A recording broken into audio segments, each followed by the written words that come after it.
Okay, it's Steve again. We're going to resume with part B of this escapade. All right, I turned the window over that you saw the panel in the previous video. And what I really need to do is solder the back. So let's just kind of pretend, if you will.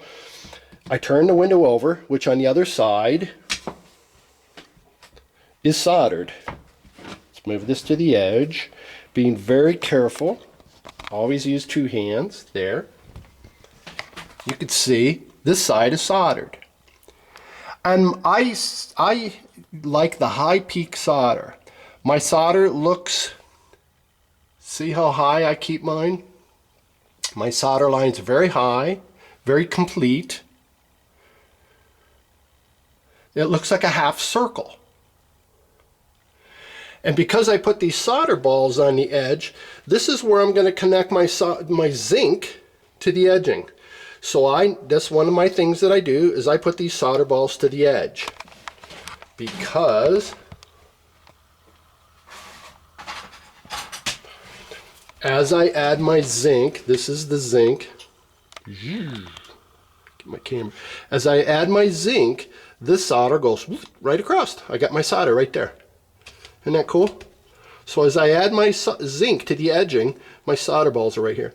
Well, these solder balls are really high profile. You can see that from this edge here. See how high that sticks up? So I'm going to carefully lay this window down. So bear with me. Because we're going to talk about how to do this thick bevel. So let's pretend that we got this back side all soldered. Obviously there's a front and a back to a bevel. And this is obviously the front because you can see the bevel right here. And here's the back. So I'm just going to pretend I created myself a key mark right here and on my bevel so that I know that it lines up. Okay, and the reason I put these two pieces of paper in here is because, remember my solder balls? It really raises my edge. There's a distance right here. Get my finger in there. It's kind of funky. There you go. See how high that edge is in there? Because what it's doing is it's laying on those solder balls. So I flip my window over, and let's pretend that this bevel is the other way. All I'm going to do, there.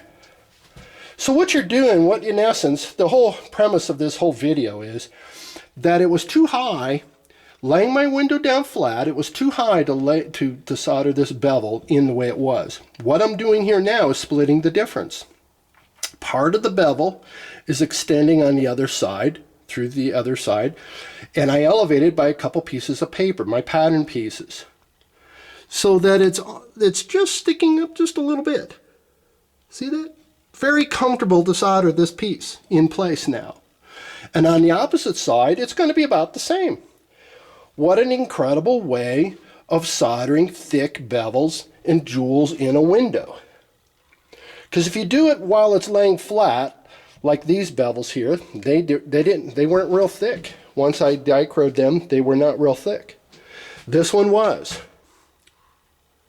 Because a lot of times your bevels are thicker. If you look at the edges of your bevels, and if you do a lot of bevels, especially the people with copper foil, you'll see some boxes you open up, they're thin, and then others are very thick. Well, once I add dichro to this, it really thickened it up.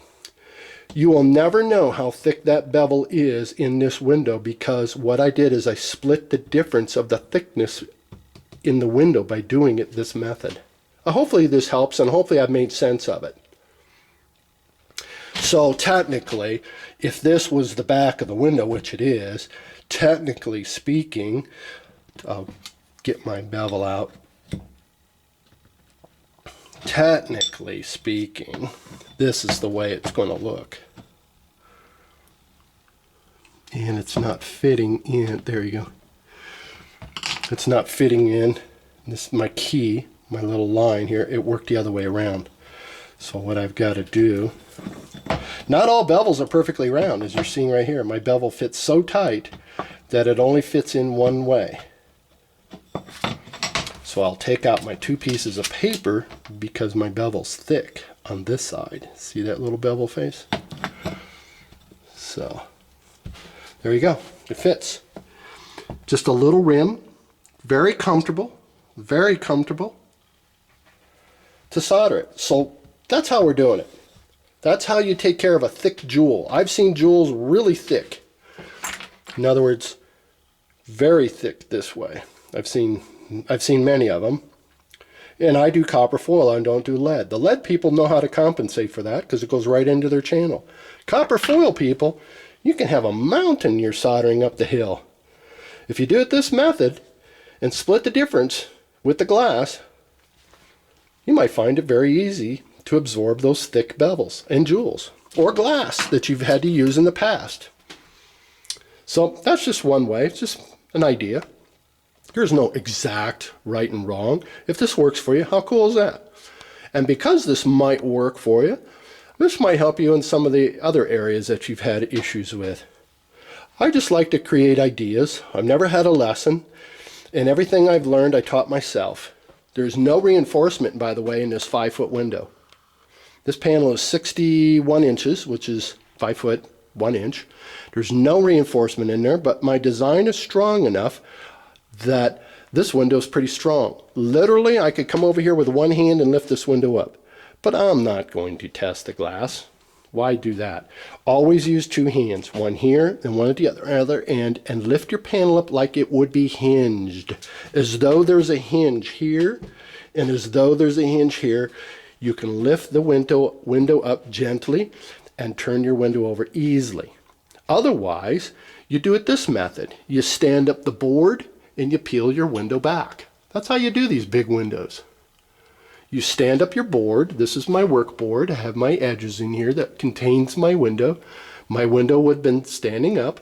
As I lean it forward, I grab the window out of there, again with two hands, one at one end, one at the other, and lower my window. I'm confident enough that I've done over 2,000 windows where I'm confident in my abilities, and I have an understanding of glass and a respect for glass that I know its properties and I know how far I can get away with. But I don't dare test beyond those limits, because even I break glass. All of us will break glass one day. So anyway, I hope this idea of thick bevels makes sense.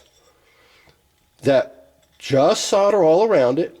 And when you're ready to solder in the thick ones, you do it this method. You flip the window over. You solder the back. That's the way I would do it. I would solder the back, and then I would turn the window over and solder the top of the bevel to the other side being the top. I hope I didn't confuse you. I think you know what I mean.